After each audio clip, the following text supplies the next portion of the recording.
Welcome back to part 2 of how to create a sketch for a C90 controller. And the remaining challenge we have is how to program the smart switches right here. This includes communicating with them, uploading graphics to them, and assigning functionality which can operate or interact with the ATEM switcher, which is embedded in this rack unit.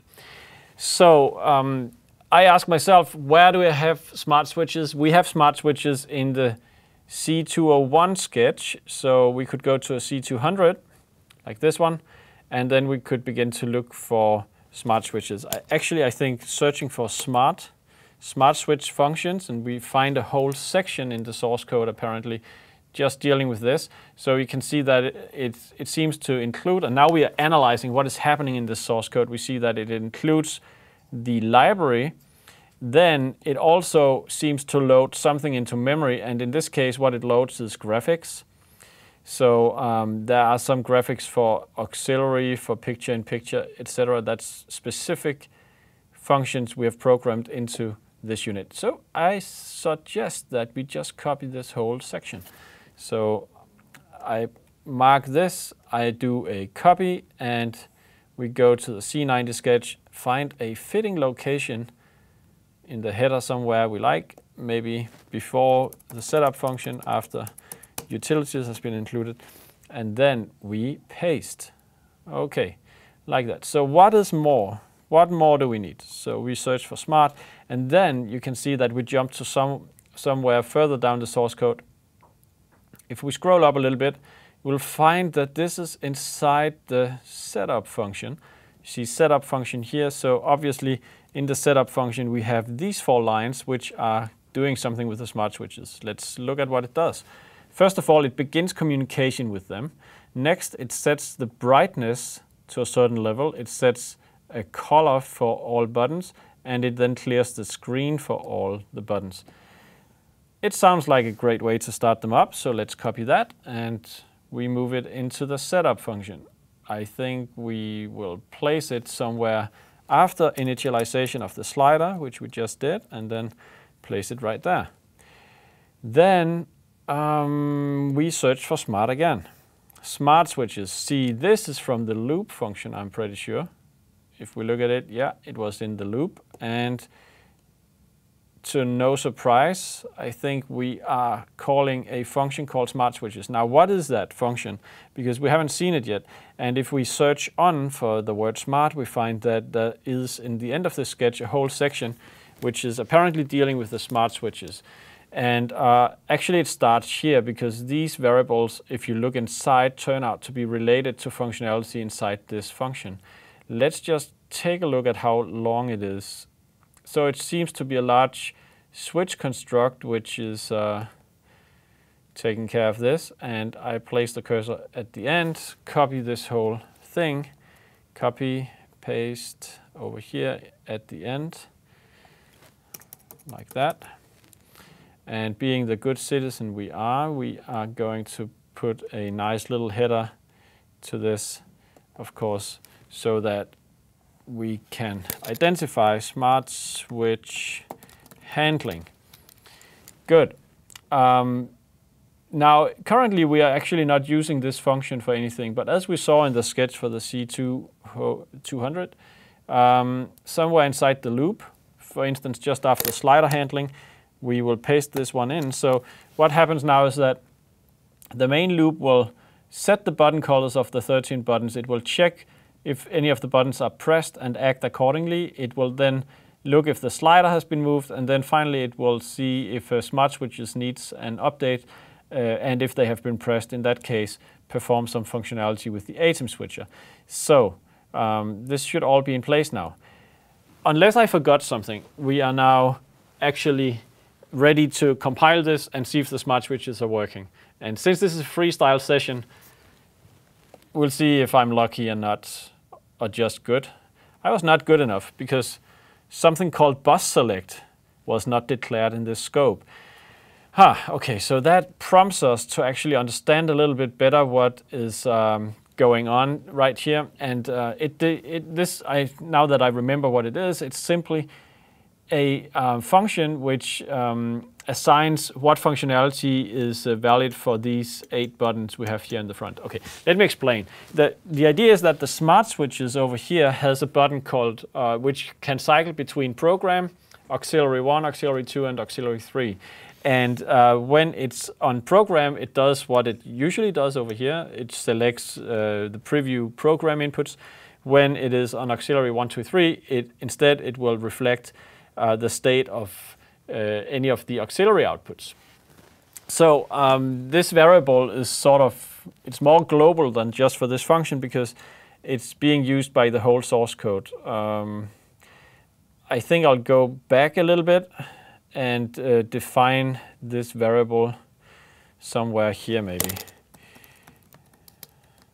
and just set it to 0. So again, maybe if we look at the source code and see what the SmartSwitch section here intends to do, you can see that if SmartSwitch 1 is pressed, and that is the SmartSwitch changing the action for the input selection buttons, it will increase this value until it is more than 3. If it's 3, then it goes back to 0.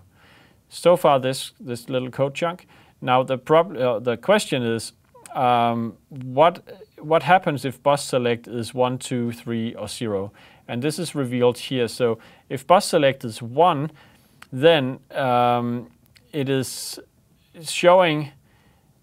Basically, it's showing a graphic of auxiliary input 1, 2, or 3. This is what happens in these 3 sections, which are, sorry, it was scrolling out of my hands, these first sections. But the interesting bit is what happens when it's 0, because there you can see it's instead going to show program, and that's going to be the functionality of it. If it's something else than 0 to 3, it will execute this code, which will never get executed because the value cannot be anything else. And so actually we could just delete it. And then finally, we have 2 values here, which was implemented on the C200, namely that it would show media 1 and media 2. Now this is definitely something we can cut out, including we could cut out this one. So all that remains is the 4 possible states of our C90, namely that bus select is between 0 and 3. Okay, so far so good. So let us see. This is for the other SmartSwitch, and we are not going to look at that. So basically, what we need now is that the variable bus select also will have some sort of influence on how the actual buttons are acting. But I suggest that we now try to compile and see if we can make the switches work in any way, and then we look at that just after. So we press compile. It's done compiling, and we are going to upload. Okay, so let's see what happens. Now on the front of this unit, we should see, yes, our smart switches, they are activated. It says now PGM program. And when I press it, it says auxiliary 1, auxiliary 2, auxiliary 3, and it goes back to program. Unfortunately, nothing happens over here. This is still selecting our normal bus, so when I press here, there's no change happening over here. So I need to implement that as well, as I said. So basically I need to go into the source code and figure out where are these buttons handled in terms of both the color and also the action. Some of our sketches are more user-friendly in this respect. I think especially if you look at a sketch like C30 alternative, because that has all the button functions operated here. So what it does is it checks if a button is pressed, and then it performs a certain action, but it also sets the color accordingly right after. And that means that each button has a little chunk of code very close to each other, so it's easy to change, modify, copy-paste, etc. Now, the C50 sketch is actually programmed from another paradigm, because since we have 8 buttons which does exactly the same, it's just changing inputs in the switcher, we find it more useful to use something like a loop that will iterate from 1 to 8, and then accordingly it will set the button color or it will perform some sort of action. So that's exactly what happens in the function set button colors, set colors of the input select buttons. And this is where we need to do some programming now. So basically, we'll say if bus select equals 0, then set the color according to these lines, else set them according to some other lines, which we are going through now. Now, my suggestion here is that, let's say, we are using, of course, the background color, which is 5. And then what we are going to do is we are using a construction like the one you see right here. It's asking what input is on auxiliary 1, 2, or 3, and then it will set the color to 4, which is highlighted, or 5 if it's not, or it could be 2, which is red. So this is how we are going to do this. I put in a little bit comment here, so I put in auxiliary 1 to 3, and then we need to understand, or we need to look in the source code of the ATEM library to understand what the possible options are, and therefore we look inside the library. This has also been demonstrated in another video how you can do that. Whoops, that was not the intention. Okay, so here I can open my header file for the library, and this will help me to see what functionality is available inside. The one I'm looking for is something that is getting a value, so I'm looking at the functions called get, and get auxiliary state, and it seems that the auxiliary output variable is the one that I should provide. So I copy this and I paste it in over here. So ATEM switcher dot get auxiliary state,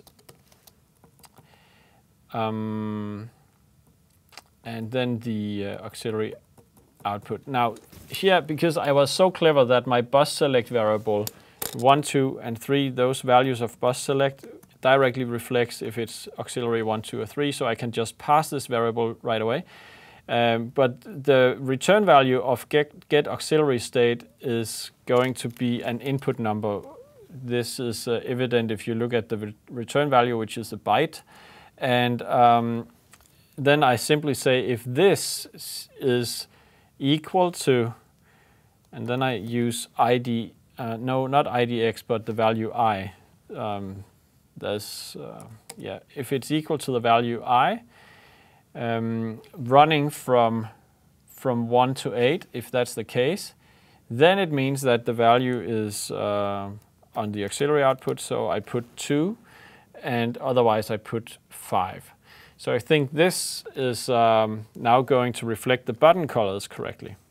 And let's see if that's the case. And here it can be a bit helpful while we to just check auxiliary. Let's say auxiliary 1 is camera 3, auxiliary 2 is camera 4, and auxiliary 3 is camera 8. So now let's take a look at the panel. So the panel is connected. We can change the program preview bus. It's showing program here. Now I press this, and you can see that it says auxiliary 1. It's showing that input 3 was an auxiliary 1. I press once more. Auxiliary 2 has input 4. And finally, it should go to 8 for auxiliary 3. So it works as expected. We still need to program the functionality so that when I go here, then I can actually change the auxiliary bus. And that's not a part of it yet. So that's sort of, the next thing that I need to do is to find out where is this setting of the function handled. And we can see it right here in what is called command dispatch. This is where it's looking at the input selector, and it says, okay, button 1 is pressed, then it's input 5. If button 2 is pressed, it's input 6, etc. And the way it's shown here is, yeah, it's basically this whole section that we need to now encapsulate in sort of the same conditions. So I say if bus select equals 0, then you can do all the stuff that you are used to do, no problem. But if bus select is 1 to 3, then we need to do something much different. And the much different thing that we are going to do could be to, well, we could copy this whole section. That would be possible, and then we could change this function to instead operate the auxiliary. It's really annoying, this pen. So I think I'm just going to do that. It's absolutely not the most beautiful code. I'm sorry about that, but maybe it's easier to understand in this case, because then we can say this is auxiliary 1 to 3. And so if button number 1 is pressed, then we need to change something on the auxiliary outputs. And then we go back to the atem.h file and we look at the section of change methods, and we look for change auxiliary state, copy this one, and that's exactly what we need. So we need to change auxiliary state for auxiliary output matching bus select. Again, because bus select is 1 to 3, we can put it in directly. And then we set the input number, which is going to correspond to what was otherwise chosen for preview. So we select 5, and we can remove this. So what I do now is I copy this line and I paste it in everywhere, and then I put in the right numbers. The right numbers are derived from here. It says 7, so I put in 7 here as well. 8 and 1, 2, 3, and 4. Okay. When I said that this code could be optimized in some ways, it's because checking 8 buttons like this and mapping them to inputs could be done more efficiently with the loop, and that is actually what was done just above. In checking the button colors, we are looping through the buttons, but the reason why it's tricky in this case is because on BI8 boards there is, if you look at the board here, you would expect that this is button number 1, button number 2, 3, and 4, but in fact this is button number 1, button number 2, 3, and 4, and then 5 is in the top line, 6, 7, 8. So when we are iterating through the buttons, we need to take into account that the button numbers and the input numbers doesn't correspond, and that's what this line is handling for us up here. And the same construction could be used in the section down here. And now instead, for the sake of a more brief video than it would otherwise be, we just copied it in. So I will now upload it, and we should see this functionality work out on the C90. So let's see if it works like I hope. And it's done uploading. It's initializing the buttons. Okay, and we are now on program preview mode. So yes, we select program preview as usual. We shift to auxiliary 1 and we press one of these. We can see that it's changing. And we go here, we see the same here and the same here, and we are back to program. This could be something I'm just telling you, so why not just look at the ATEM software control and look at auxiliary 1. And we are now at auxiliary 1 here, so you can see it is at 7 on the laptop.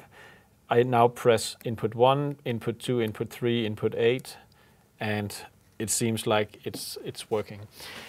Okay, the point is not whether it's working or not, it's more that I wanted with these videos about the C90 to show how you would go about creating software for any constellation of individual PCBs, because all the SKAARHOJ designs are based on having modular printed circuit boards like this is a BI8 board with 8 buttons. Here we have 5 buttons, a slider, a T-bar, some smart switches, and you could have other configurations.